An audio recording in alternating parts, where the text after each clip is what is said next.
dosanya karena dia ustadz. Kita harus menegakkan kebenaran nih. Kita harus amar ma'ruf nahi mungkar nih.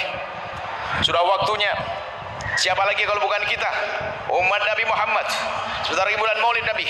Kita harus gini. Coba lihat tuh. Coba lihat tuh. Nunjuk pemimpin mana, penguasa mana, atau apa. Menanamkan kebencian. Sehingga orang yang tidak mengerti apa-apa jadi benci kepada Pak Lurahnya barangkali. Benci kepada bupatinya barangkali. Benci kepada pengurus masjidnya barangkali. Benci kepada pengurus yayasannya barangkali gara-gara omongannya tidak dijaga tadi. Tidak mengerti. Tidak tahu secara serius, secara sungguhnya. Ternyata dia memberikan kalimat yang bisa ditafsiri bermacam-macam. Hati-hati, ini yang banyak terjadi. Insya Allah pengurus masjid ini jaga. Tapi saja al-fitnah. Tahu enggak pengurus masjid Al-A'zam? Ada beberapa orang yang subhanallah, la ilaha illallah, la haula wala quwata illa billah. Kalimat ini kurang ajar banget, orang dengar menjadi mencari-cari siapa kiranya di la haula wala quwata ini. Siapa yang di la ilaha illallah ini? Siapa lu dia? Penfeda tuh halus kayaknya kayak pahlawan yang ingin menyelamatkan tapi dia menghancurkan, membuat kerusakan. Artinya bisa saja kita menanamkan kebencian seseorang kepada seseorang kepada lembaga juga bisa. Maka hati-hati ini. Banyak macamnya. Sebenarnya kita ingin jejer saja contoh. Jangan-jangan itu adalah aku yang tanpa aku sadari. Tobat.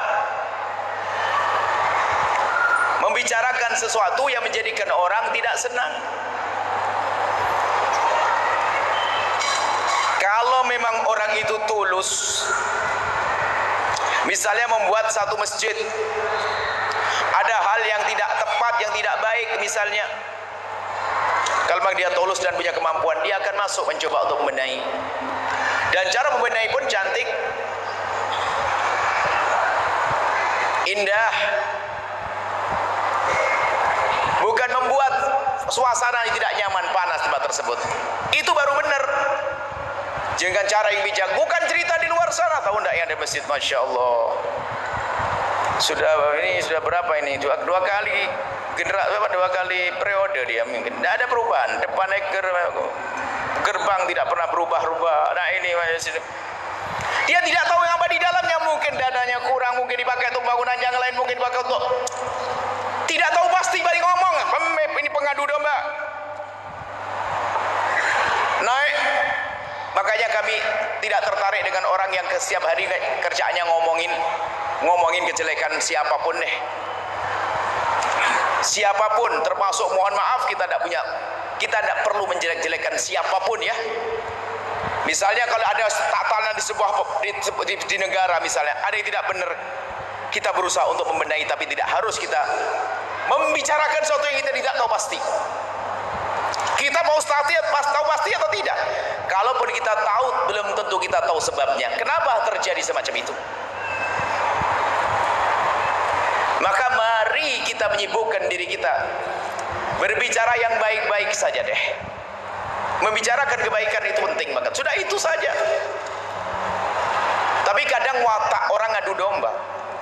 Sehingga namanya watak itu luar biasa. Mengadu domba itu karena sudah lihai dia. Dan dia menikmati dia. Ngadu domba itu menikmati banget. Dia senang ke sana ngomong ke sini. Kalau bahasa kita kan berkepala dua. Kepala dua serem. Ular kepala satu aja serem, apalagi dua. Ngomong di sana begini, hanya tadi kepentingan dirinya sendiri untuk cari senang. Sengsara. Dia orang fasik. Kabair, melakukan dosa gede. Dia berdusta. Dan orang kalau sudah biasa mengadu domba itu sebetulnya karena di hatinya penuh dengan kedengkian, penuh dengan kebencian. Ada dendam tersembunyi di dalam hatinya, sehingga maunya menghancurkan orang. Ada dengki, tidak senang kalau ada orang senang. Ada aja. Bahkan kadang sampai berdusta. Berdusta demi mengadu domba. Masya Allah. Jadi yang perlu sebenarnya adu domba itu kalau hukumannya sangat jelas, neraka, ancaman, tapi yang penting ternyata menyadari. Anda diajak ngomong sama seseorang yang orang itu menyebut tentang kejelekan seseorang di depan sahabatnya, menyebut kesalahan seseorang di depan sahabatnya, dan Anda tahu kalau orang itu tidak melakukan kesalahan, Anda diam saja. Anda termasuk golongan mengadu domba kok. Contoh, naudzubillah, satu orang berbicara dengan sahabatnya. Di situ ada orang lain yang dengar.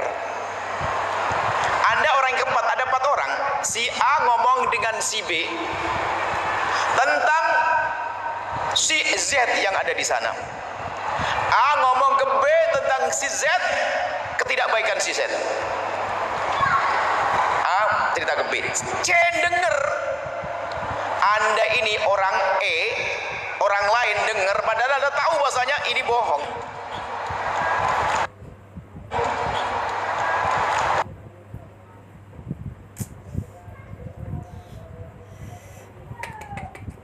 Ya, kayak begitu. Anda diam, apalagi Anda punya posisi. Anda orang yang Anda kok diam, tidak membela. Anda menanamkan kebencian pada orang D. Apa C yang dengar tadi? Kalau Anda mengerti, enggak ada begitu ya, akhi. Saya yang lebih tahu tentang keadaan itu. Saya yang tahu. Gimana sebenarnya? Mungkin kamu tidak tahu, saya tahu. Lagi itu. Jangan Anda diam dong. Ini sering terjadi permusuhan gara-gara ada orang yang tahu kebenaran tapi diam. Orang ngadu domba, orang ngomongin kejelekan, gunjing. Tahu enggak kamu orang itu astagfirullah?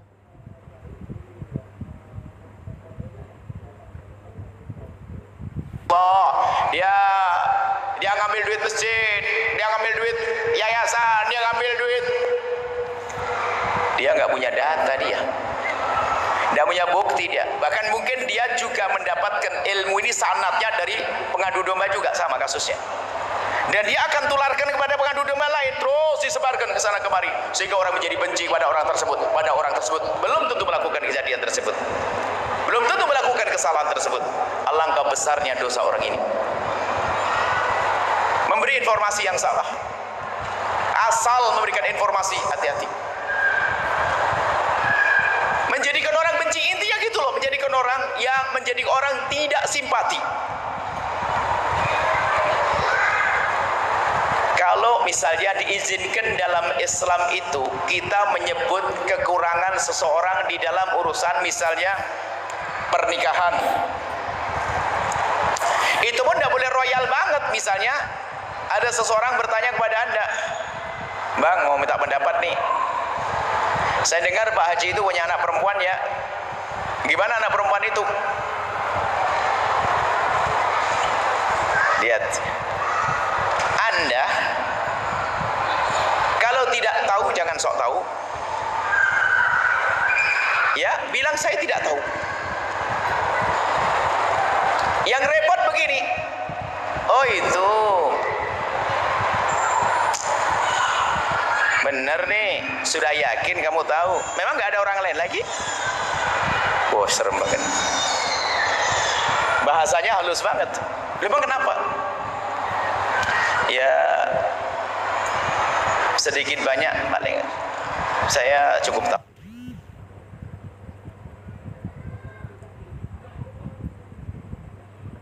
Tidak usah dibahas, tidak usah. Jadi tidak usah. Ngomong tidak usah itu, narik omongan itu adalah menanamkan benih-benih prasangka buruk yang banyak pada orang tersebut. Ayo, siapa yang seperti itu, biasa seperti itu, ayo tobat. Tapi dalam Islam mengatakan saya tidak tahu.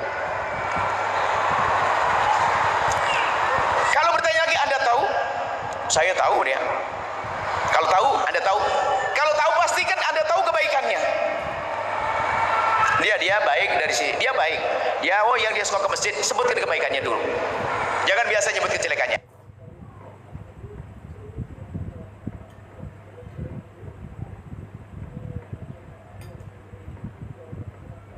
Baru kalau dia tahu, tanya tentang satu demi satu, baru boleh kita jawab.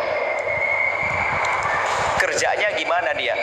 Maksudnya kerja di mana? Kerja di mana? Oh ya, baru tahu. Oh, dia kerja di sini. Sampai di situ saja, nggak usah bertanya. Tapi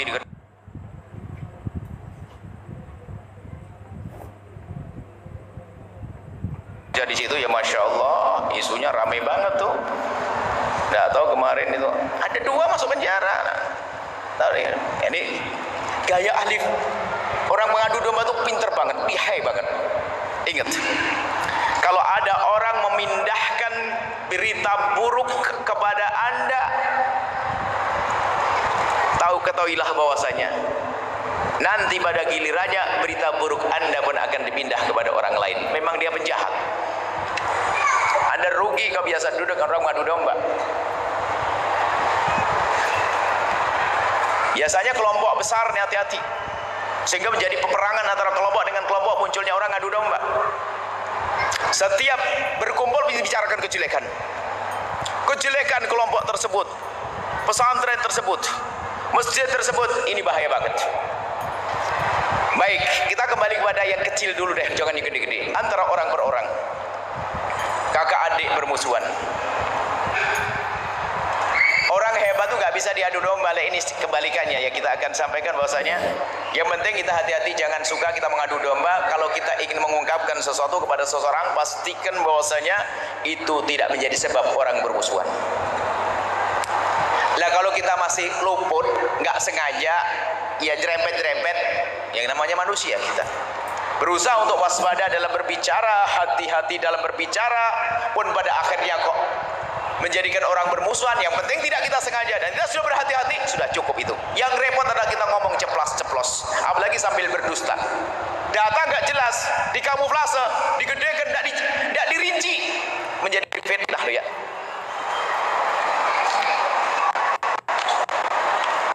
Contoh kecil tapi jadi gede. Oh, di masjid itu kayaknya nggak aman loh ya. Ditambah, katanya nggak aman.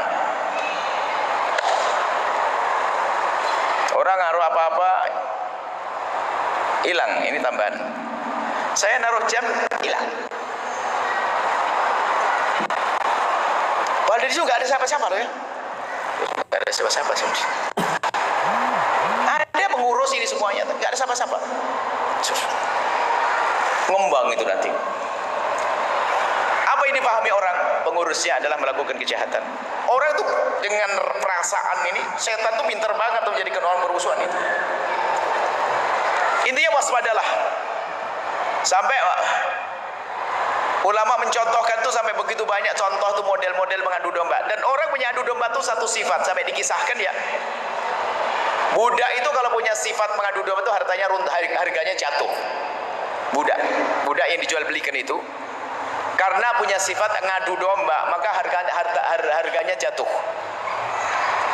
Sebab membahayakan, orang mengadu domba itu membahayakan. Ini cerita ini adalah fiksi kali ya, bukan cerita sesungguhnya. Tapi kita bayangkan, ya begitulah model mengadu domba. Akhirnya suatu orang, sudahlah, karena budak itu kayaknya kerjanya bagus, biarlah saya beli deh, biar kerja. Dikasih tahu sama penjualnya, Pak, tapi dia punya penyakit satu. Apa itu? Suka ngadu domba. Alah, gampang lah ngadu domba, bisa saya atasi. Diambillah, dibelilah itu budak. Akal adu dombanya muncul. Sang suami kan jenggot tebal begini, sang istri masya Allah solehah. Tiba-tiba ngomong, Bu, Bapak ini kayaknya sudah mulai ada senang dengan orang nih. Yang benar, sudahlah Bu, kayaknya senang sama orang sudah. Lihat aja Bu, lihat, sering sisiran, sering ini kalau mau keluar. Padahal dari kemarin tuh biasa sisiran ini, masa keluar udah pakai sisiran. Cuman sudah dikasih ilustrasi yang serem begitu, lihat. Akhirnya diperhatikan sama istri. Bener juga ya. Padahal kemarin juga sisiran, masa jenggot tidak sisiran yang biasa. Cuman gara-gara diomongin sama budaknya, jadi kepikiran. Betul juga. Akhirnya duduk sama sang bapaknya, Pak, Bapak kalau pergi, Bapak perhatikan enggak ibu itu? Ibu itu kayaknya lagi seneng sama orang, Pak. Yang benar. Saya merasakan saya yang di rumah, Bapak kan tidak di rumah. Saya kan di rumah, saya ngelihat. Yang benar, iya. Terus upaya mengadu domba terus berkembang. Terus kata ibunya gimana? Budakku, gimana biar suamiku tuh nggak bisa dandan, pokoknya biar nggak diganggu oleh perempuan sampai di luar. Oh, gampang, Bu. Yang dibanggakan oleh suami ibu itu adalah jenggotnya. Dia paling bangga dengan jenggotnya begitu. Terus ibu cukur kalau lagi tidur jenggotnya. Oh gitu, iya. Kalau bisa cukur dia tidak bisa bangga, karena kayaknya perempuan yang seneng sama dia tuh paling seneng sama jenggotnya. Baik. Kemudian dia menghubungi bapak yang punya jenggot. Pak, apa? Hati-hati loh Pak, kayaknya ibu ini sudah makarnya sudah kuat banget nih kayaknya. Hati-hati Pak. Hati-hati gimana? Sepertinya sudah mengarah kepada hal yang membahayakan diri bapak. Maksudnya? Kayaknya istri bapak ini bisa-bisa sudah punya rencana pembunuhan. Yang benar. Saya yang melihat, saya yang dengar rencana itu. Gimana buktikannya? Sudahlah, tenang Pak. Coba nanti malam Bapak pura-pura tidur. Pura-pura tidur. Nanti pasti tahu Bapak apa yang akan dilakukan. Betul. Pura-pura tidur, nggak tidur. Tidak lama kemudian ada seorang perempuan yang datang. Istrinya membawa pisau kerok jenggot. Bayangkan, langsung ke arah lehernya pisaunya begitu. Bangun, bener kata budakku, dibunuh itu istrinya. Gara-gara istrinya dibunuh, langsung juga dikisos dia, matilah dua-duanya. Maksudnya apa? Ini kisah ini mungkin fiksi, tapi begitulah pengadu domba itu selalu punya kelihayan dalam mengadu domba. Maka jangan nih sebab mengadu domba. Sebab kita ngadu domba itu apa? Kita biasa membiarkan orang mengadu domba bersama kita.